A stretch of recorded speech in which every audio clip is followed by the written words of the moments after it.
Here it's me again, Sai of Grandpa Sai.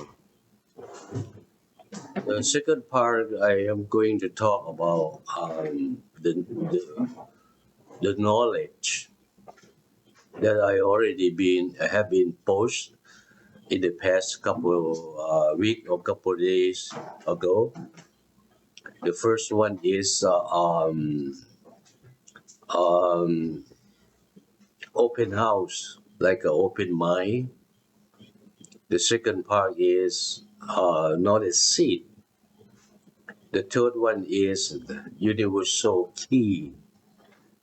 I hope you understand that, or if you misunderstanding or have a question, just give me a call.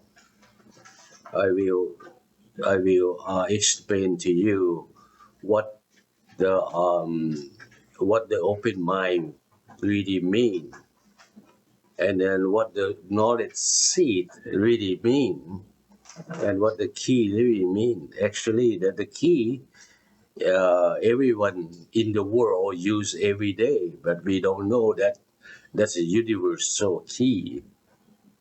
But if you are interesting, and then just give me feedback, and then I will guide you. I will help you. Thank you.